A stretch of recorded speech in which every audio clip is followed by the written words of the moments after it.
So thank you again for having me at the Kasserine Coast Library. So I was at Mission Beach Library on Saturday, and Mossman Library last Wednesday, and Innisfail Library this afternoon after here. And what I love about these talks is everyone is different, not just to keep it interesting for me, but I feel like people have different experiences that they bring into the room here, and it kind of takes me in different directions. I normally have a PowerPoint presentation with some videos, but you're 100% me today, so I'm going to be reading a little bit more from the book. Has anyone actually read the book? Yes? The lovely Tim and MF, who just happen to be driving through at the moment, are actually in this book. So I'm going to share you a little bit of their part in the story as well. So it might seem like this is a very, very far away place, and it is. But actually, this is a Far North Queensland story. This is a story of a man who has been in Cairns longer than I have. So Som has lived in Cairns for the last 21 years. I've been in Cairns for 14 years. So the story about how we met is an interesting one. Carly mentioned that I was a journalist with ABC, Far North, and it was the 2015 earthquakes in Nepal that brought Som and I together for the first time. I didn't know about him. I didn't know about his work with Friends of Himalayan Children before that. And I just remember when I reached out to him and asked him for an interview, because I had seen the front page of the Cairns Post on the Monday morning, a couple of days after the disaster, and it was Som, and he was about to go back to Nepal to try and help in any way he could.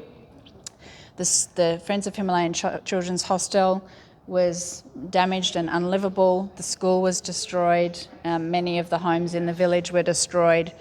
And he knew that being a remote area in Nepal, the aid effort would be concentrated on other areas like Kathmandu and the tourist areas of the Himalayas, where the Nepalese government for a lot of its income. So he knew that there would be a lot of need in places like his village and other rural villages. So he was quick to pull together whatever resources he could from the Cairns community and head over there.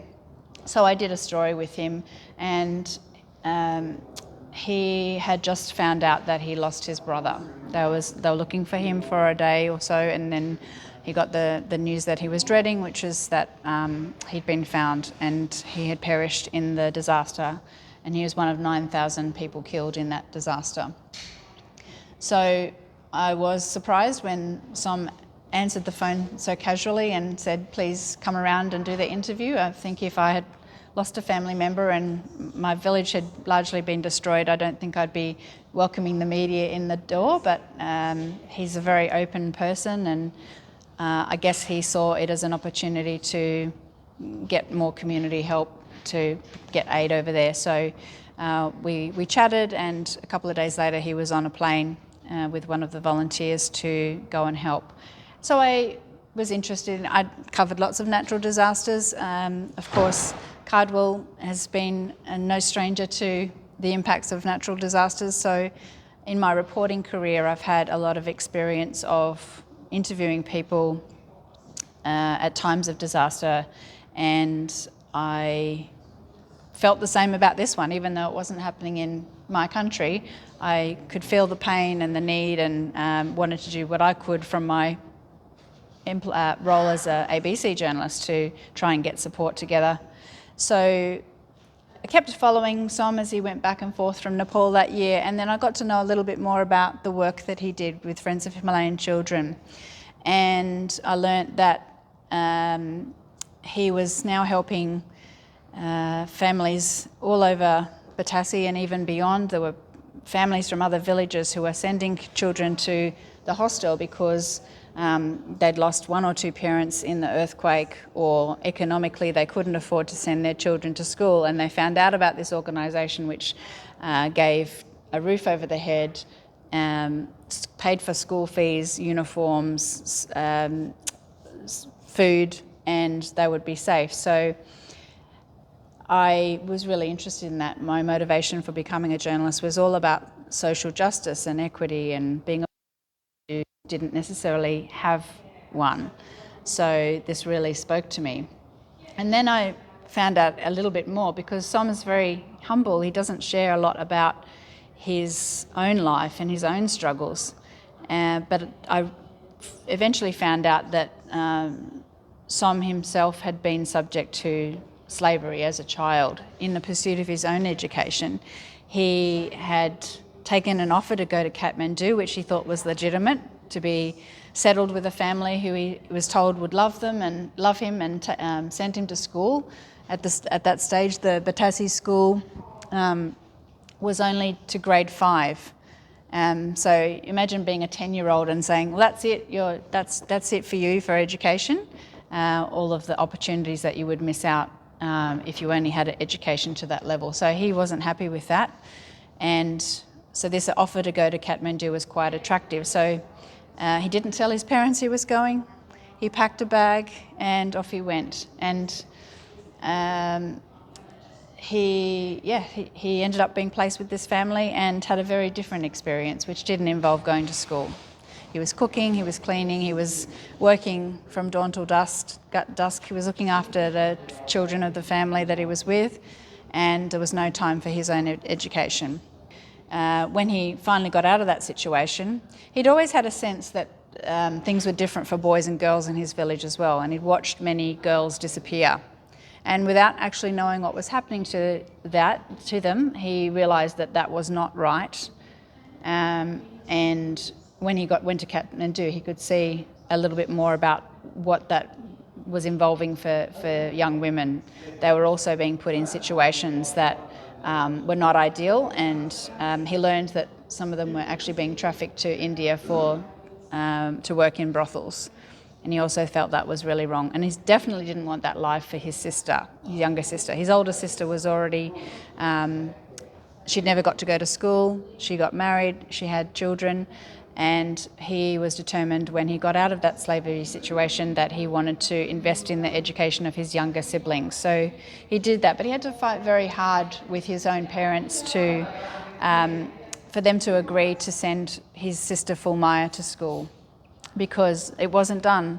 When Som went to school, there were very few girls. It was largely, education was only for the boys. And even then, I think Som's father he wasn't 100% convinced that education was necessary for anyone in the family, let alone the girls. So that was really culturally difficult for him, because he was breaking with tradition. He was threatening to cut his family off and not see them again if they did not send his sister to school. And of course, it was largely his responsibility to support that financially, so that's what he did. So he ended up labouring and earning the money that way, and he found himself back in Kathmandu, and then eventually realised that working in the trekking industry was quite lucrative, and it suited his personality. He's a kind of man that could make you convince you to do anything, because he's just got that real magnetism about him. People are drawn to him, they want to help, and he can pretty much convince people to do anything. So he was very well suited to getting business in the trekking industry. I'm going to read you a little bit about his time in Kathmandu, where he was caught up in the slavery situation.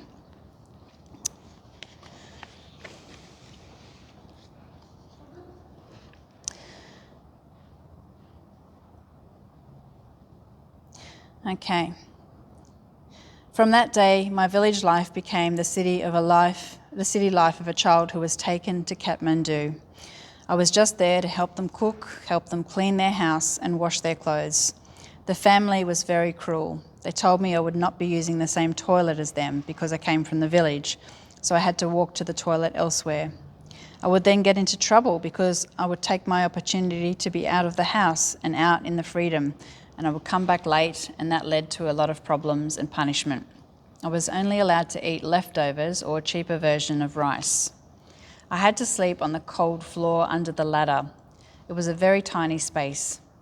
In Australia, a dog has a better shed to sleep in than I had when I was 10. Som's day began at 5 a.m. No time to think about his own needs or occupy himself with the usual pursuits of children. His new family kept a close and suspicious eye on him as he passed each day doing chores, preparing meals, and following their requests. Weeks and months went by, and Som's dreams of being educated faded. I felt locked up, like there was no world to go out in. That's it. There was no end. It was the longest time of my life. It just felt like it was never ending. I was pretty sad. Som spent the rare moments he had to himself crying. Alone and feeling less valued than an animal, it was the only thing he could do to console himself. While his own family couldn't provide him with much in the way of possessions or education, love was never in short supply. He'd only been surrounded by kindness, generosity, and guidance. But in Kathmandu, trapped in this home full of strangers who used him, Som came to know cruelty. There was no hope at all while I was there. I was angry, but if I acted how I felt, they would probably have hung me from the fan and killed me and dumped me down the river.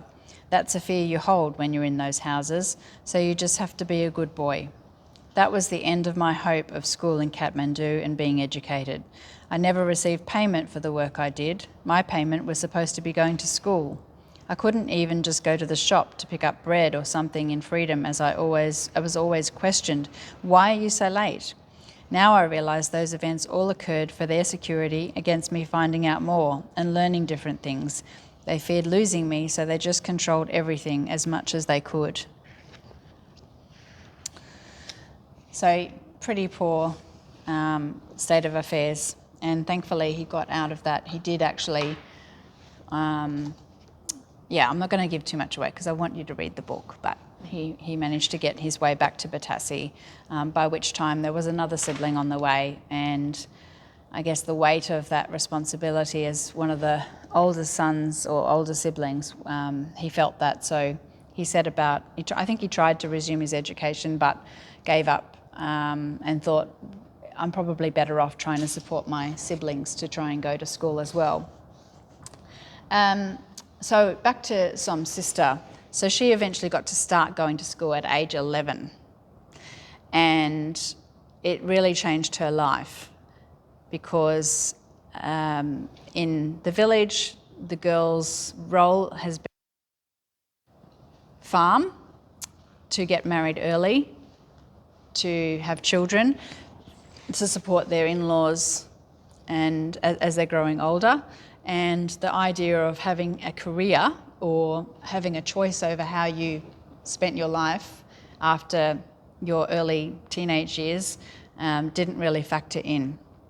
So that would have been the life for Fulmaya. It certainly was the life for Som's older sister, Tokmaya. And you can just see the difference that it has made in Fulmaya's life. She finished her school. She went on to do a diploma in pharmacy and then a Bachelor of Social Work. And to come from the village and be university qualified now, speak fluent English, and she was also one of Som's lead trekking guides. And I'll talk about Take on Nepal a little bit later. So you can see that just one example of how the investment of education of girls has completely changed her life.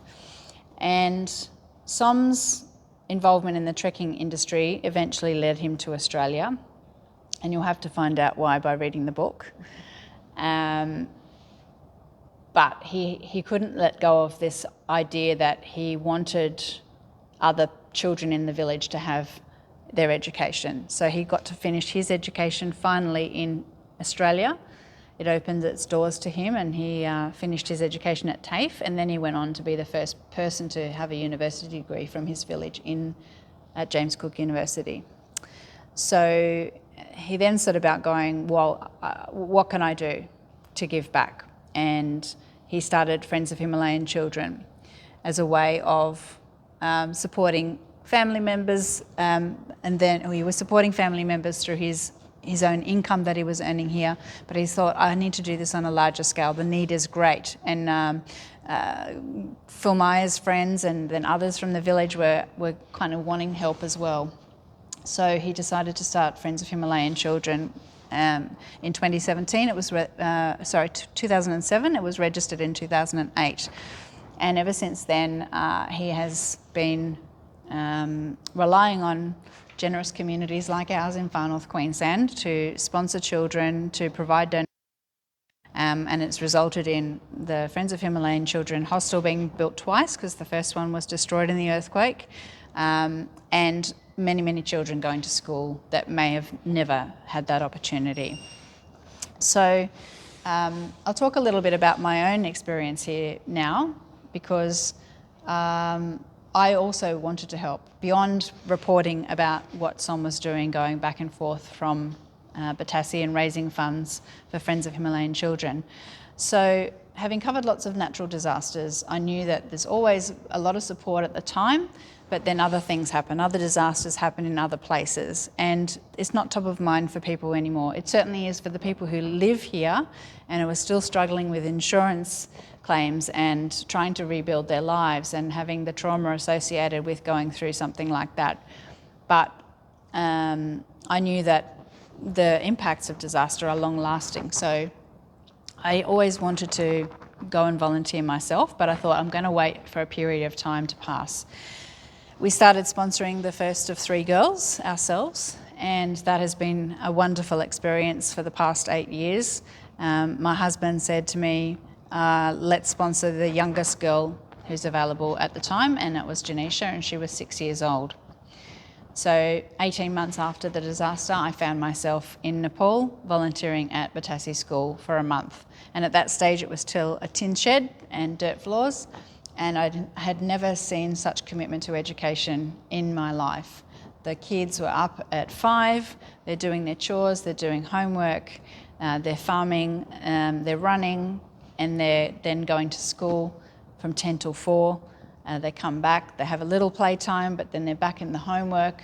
If they're in the hostel, they're on a roster to do a presentation, so they're working on other skills as well, whether it be speaking or dancing or singing, whatever it is. And they go 6 days a week. Can you imagine going to school 6 days a week? We'd have a protest. But they want to be there, and they know the opportunity that education provides them. So they're very committed to going. So I went at a time where I was having a bit of a crisis myself. All of my years of reporting and being exposed to covering murders and disasters and all of those things that that journalists have to cover that they don't know that are coming. That all caught up with me, and I ended up taking some leave from the ABC, and it was during that time where I went, well, this is a perfect time to go and give back and spend some time in Batase. And I found it extremely healing for me. It was really life-saving and changing for me. And the things that came out of that trip were, I realised that we don't need much to be happy. It actually felt quite silly coming back and going, why do we have microwaves and dishwashers and all of the things that beep? It was really annoying to me because, and I've just been back in Batase for the 3rd time, and life is simpler there. And you know what? I feel like it's better.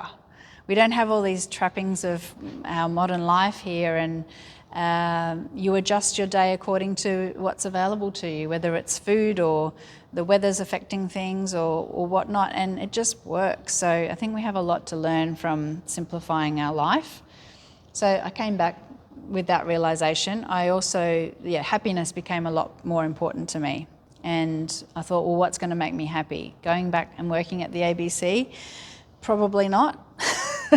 I went back for a while, but I knew that I really was starting to feel this burning desire to do something different. And I really enjoyed the experience of teaching in the school and training those kids. And I thought, I want to start a training business. So I started a media training company, and now I have a media and video training company, and I love getting up every day and doing what I do.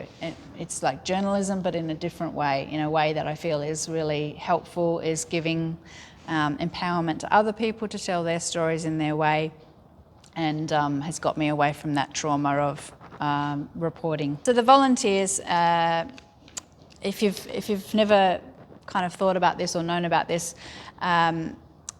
I know there are many organisations that involve humanitarian work in places like Nepal, but what Som has done with Friends of Himalayan Children and his trekking company Take on Nepal, which focuses on women guides, is he's created a pathway for people like you and I to go over there and village if we want to, possibly combine that with a trek. And it was a real thrill to go back a second time in 2018 when I had decided that I really wanted to write Som's story because of the impact that I could see it having in the village. And to see, it was 2 years later, and to see the girls that had been in my classroom now being my trekking guides and taking me to Everest Base Camp was quite special. And MF was on that trip with me as well, and it was a real moment in time and very special to share with those young women. And to see them shining, you know, they're walking with confidence and they're conversing in English, and you can just see them growing by the minute. It's such a wonderful thing. So you can see how we're going back there as many times as we can. And how often have you guys been now? I think a few times as well, yeah? Four together. Yeah. And Emma's been on that trek. Yeah. To Batase twice. Yeah. Yeah. But it's a place that just keeps pulling on your heartstrings, and you just keep wanting to go back. So another place that the book goes, the book largely, it is a biography, but it's so much more than that. It's an adventure story, it's a love story, it's a story of triumph over tragedy, and it's a story of the power of one person to change things very dramatically for an entire generation.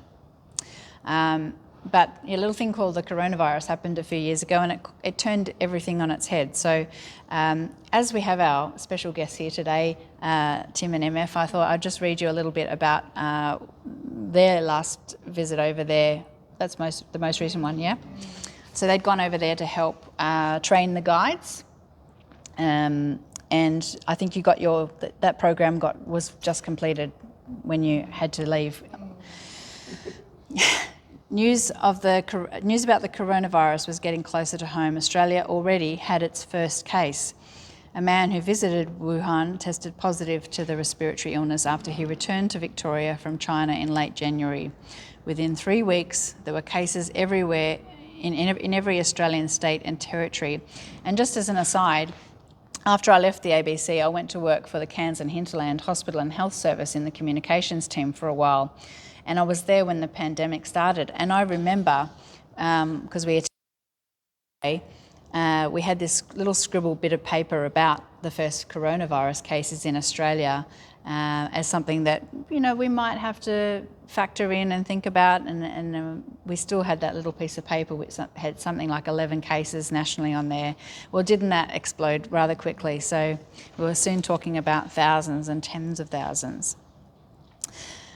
On the 11th of February 2020, the World Health Organization named the virus COVID-19. Health authorities all over the world were on high alert, and travellers became increasingly nervous.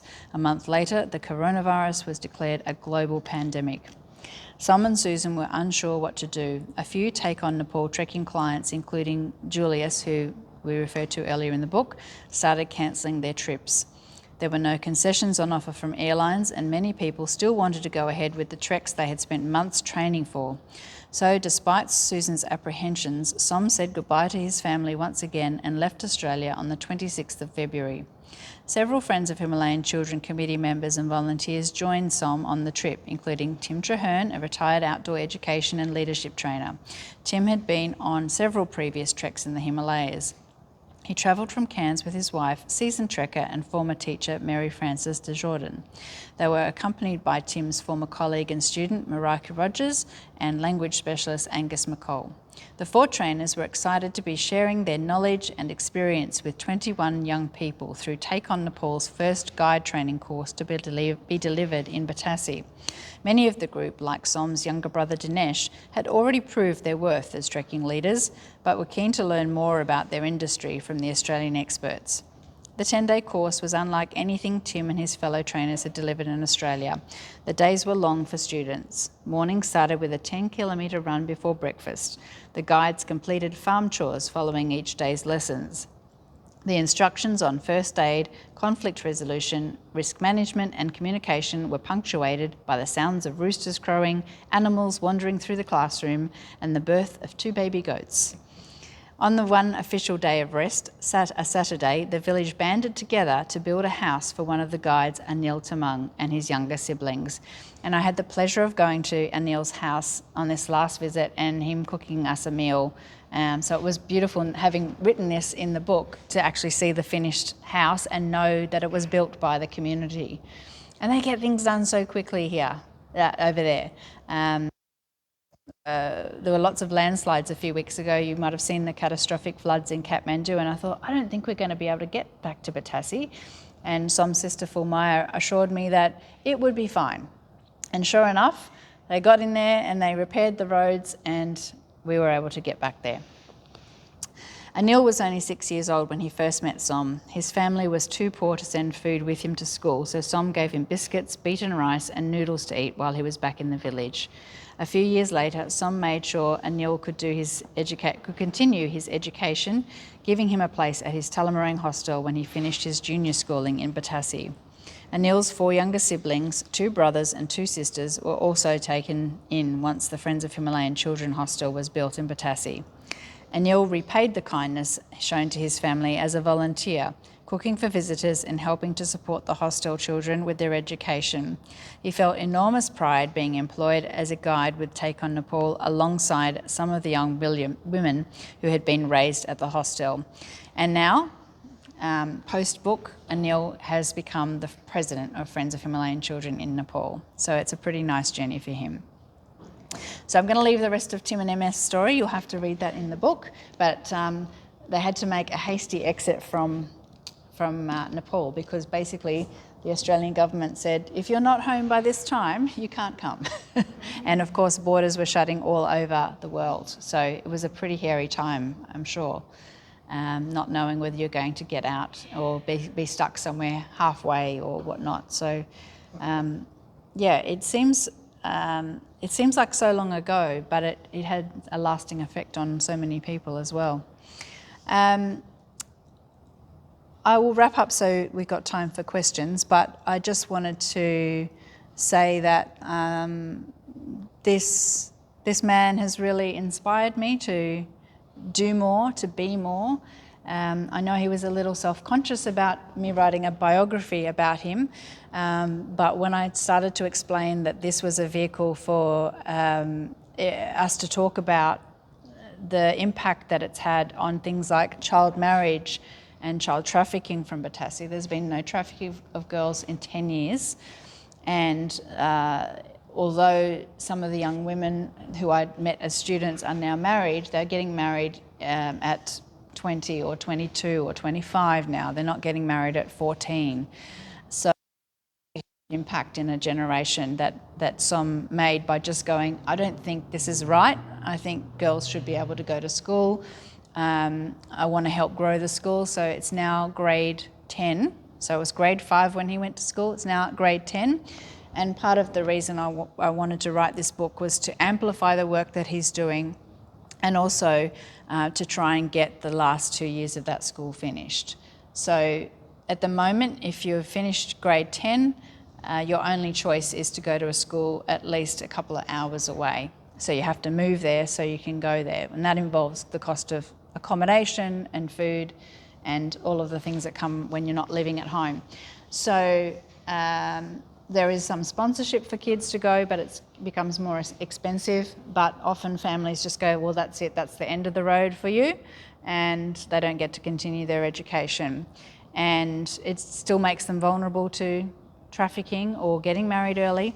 So Som's hope and my hope is that we can raise the money, and it's about $400,000 to finish those last 2 years of school, get good quality teachers, have accommodation for them, and make this a permanent thing. So it already is a beautiful school. Caritas Switzerland largely responsible for rebuilding the school after the earthquake, and the Nepal government put some money in, and the school was actually shut the whole time I was there recently, but the principal, Som Tamang, who was Som's teacher so many years ago, and he's still there 31 years later, was kind enough to give me a tour of the new school. So if you pop onto my YouTube channel, Kirsty Nancarrow, you'll see that there's a video there of a tour of the school. And I've also done a tour of the children's hostel with Manisha Tamang, who was 14 years old when I first went to Batase, and she is now a very accomplished 22-year-old, I think, looking after the 25 kids in the hostel, as well as doing a teaching degree. And she wants to finish that degree and teach at Batase School. So she asked, after we left, she asked if there might be some way of assisting her to finish that degree, because it's expensive, not compared to university education in Australia, but still. So I did a whip around, and we have been able to raise the money to fund her last 2 years of her teaching degree. And she's exactly the kind of person who's homegrown, want to be a teacher, want to work in the school, is likely to stay. A lot of the problems come when teachers are coming from outside, they're from other villages, and it is a bit difficult to have that commitment of going to teaching at school 6 days a week and only going home a few times a year to see your own family. So yeah, the dream to finish the school. So the flyers that are on your chairs, there's a QR code that links you to it's called RAWCS, Rotary Australia World Community Service Project. All the donations are tax deductible. But if you would also interested in child sponsorship, you can just go to f-hc.org and find all about how you can support the daily operation of Friends of Himalayan Children. It's not like organisations like World Vision, where you get a nice pack of stuff and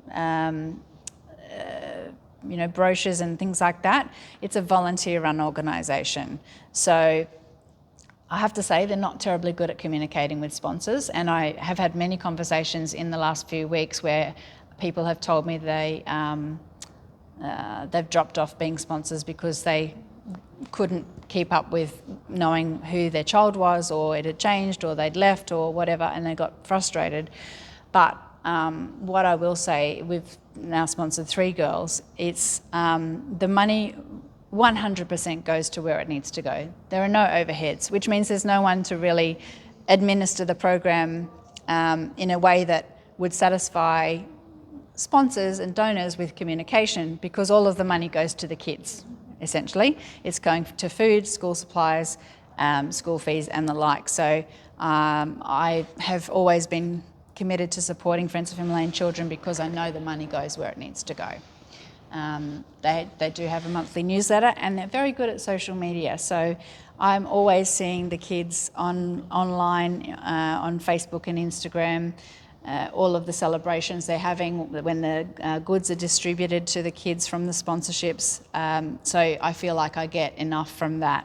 I don't need a special pack in the mail at great expense, knowing that money is not going to where it needs to go. So yeah.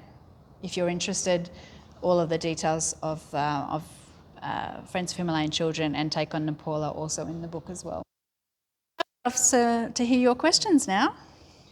I have some questions about the tracking. So I missed the start of it, so I'm not sure if you can cover it. But so I'm presuming and assuming, and I don't know, but I'm assuming that the guides would have been male previously, or were they always female, like females guides previously? I think. What I was just thinking, my first meeting with Friends of Himalayan Children, I was shocked to hear that it's hard not to get emotional. Girls just dropped out of school as soon as they got their period. And Som was just doing an enormous amount to alleviate that. So yes, you're right. Our point of difference has been that we train women, and we're very proud of that.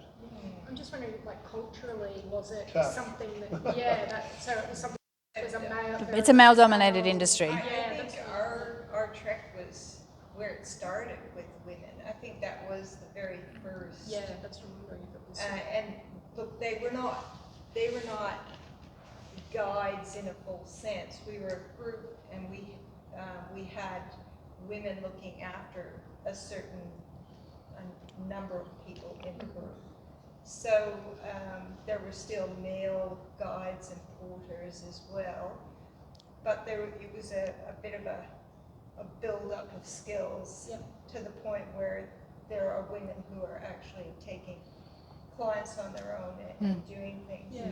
But I remember one of the first times I heard about the difficulty, because in Nepal, if you're a guide and you come into a trekking lodge, you automatically are working in the kitchen and helping to make things happen. And that covers your stay there. And in some of the bigger places, there's actually a place where the guides and porters sleep. And Som Tamang is one of the most Accomplished. yeah, she would have the most general skills of all the girls, I would say. And she went down to stay in the trekking lodge in Natchi, and they weren't going to let her in. And it was just fantastic that she came down and said, no, I am here. And I think that was very much Som giving license and space to you belong here. So I just asked because I know I've just been on in South America guided, and there were no females, and I just wondered, if it would be similar. It's certainly new, but I mean the nature of these women and girls that we train, we're so proud of them. But there's a number of them. Some Jonas one, but half of our group, so that I think there are 11 women. They're just doing fantastically well, and they're just really proud of themselves too. I think That they're happy to walk in the steps of the men. And the men, our guys, I think we've got a group of just incredibly supportive men, young men, of the girls. They're a great group. they don't see themselves as do they? No, they don't. And Som will talk about that. He's joined me at a couple of the talks, and he's really big on the boys who are in the hostel. They are taught as soon as they're there that the girls are your equals. We respect each other.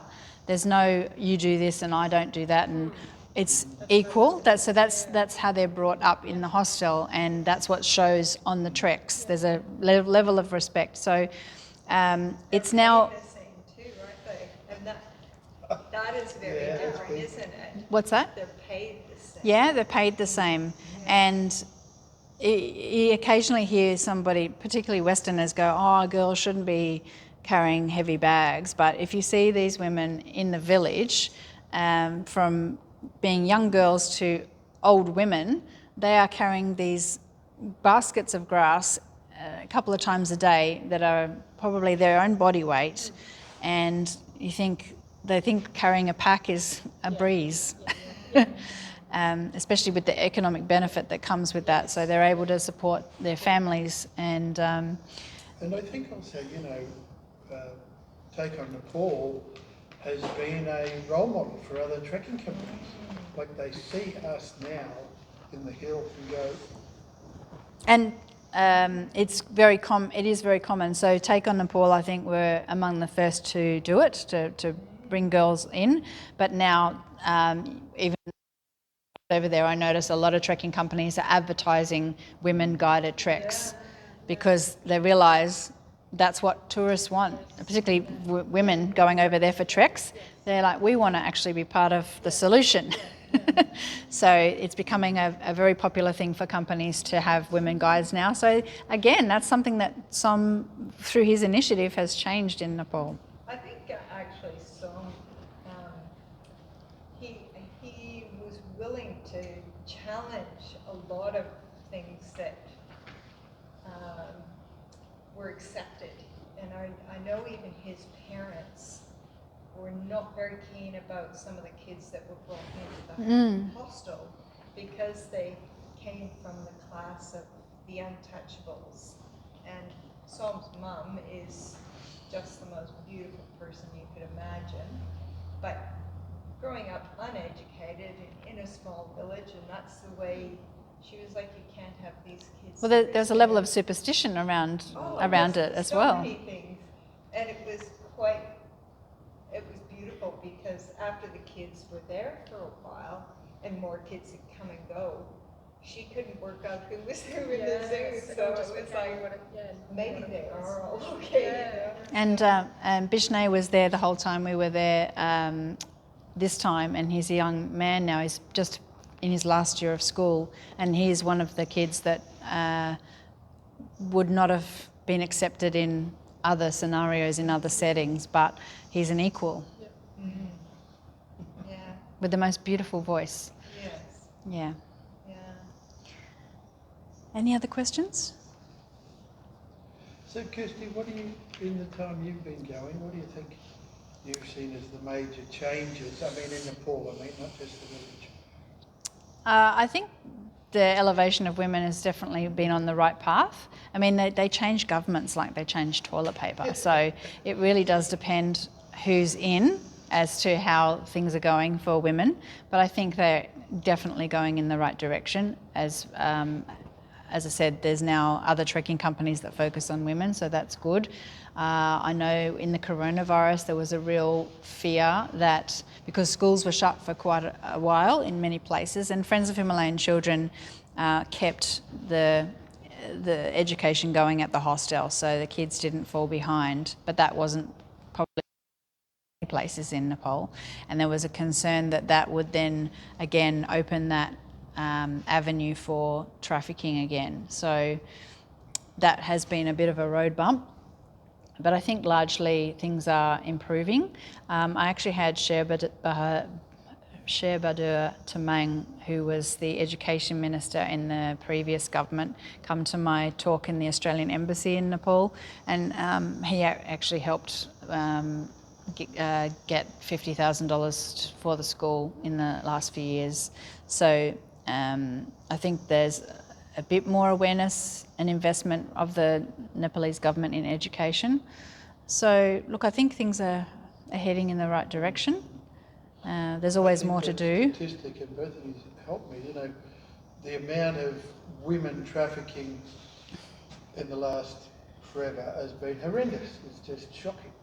And these guys from India in particular come to the village, they hide, and they just go to the parents and say, here, we'll give you this amount of money, we'll take your daughter, and we'll be sending all this money back. Well, of course, it never happens.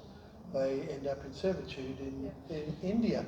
And I think Som said recently it's been 7 years since we've lost a girl. 10. 10. Yeah. But Nepal still loses 50 women a day to India, to trafficking, today. So it's still happening. So education really is part of that solution, because the more educated women are, the more they imagine a career for themselves, the more confidence they get, the less likely they are to accept their family saying, just go do that. They're challenging. And even I witnessed when I was there, there's one of the girls that came on our trek in 2018 was the older stepsister of the first girl we started sponsoring, Janisha. And I went with her to their family home, where she was telling her dad that she was coming on the trek with us as a trainee guide. And she was still in school then. She was, I think, in grade 10. And her dad, who I absolutely adore, who I've been connected with on Facebook since my first visit and who's now working in Poland, I didn't have any part in the conversation, but I was there to support her on the sidelines. And she basically gave it to her dad. She was staying in the hostel at that stage because she could see that was going to be best for her. She had a lot of younger siblings at home and a mum, and her dad was back and forth out of the village. So she really wanted this opportunity that other girls were getting to go on a trek, knowing that would be life-changing for her and that she could earn a bit of money. And she fought with him. I watched her argue with him, and he sort of went, all right, well, you're going to do it anyway. And she came on the trek with us, and I think he was genuinely shocked when she came home with all this money, which of course she used to support her family. And I think that the penny dropped for him then about the economic potential for women being guides. That story's in the book as well. So very, very proud of her. And it was wonderful to see Angel and all of the sisters together. They came and saw us in Kathmandu, and then we went and visited the family in Batase as well. So, yeah, it makes a huge difference. So when you were talking about when people do the university study, do they need to go away to, I don't know, the capital, or where do they go to? Yes. Yeah. Yeah, so most children finishing their, what they call the +2, grade 11 and 12, and doing a degree are in Kathmandu. There's some that go to Tullamarine and Melamchi, which are between Kathmandu and Batase, but the university education is pretty much in the capital. And some of them, like there's one girl from the village, she's actually got a scholarship to study in America, which is fantastic. And one of the girls that we sponsor, Rabina, got a fellowship with the Samantha Foundation, and she's now finishing her grade 12 in Kathmandu as well. So yeah, they really want it. They really want their education.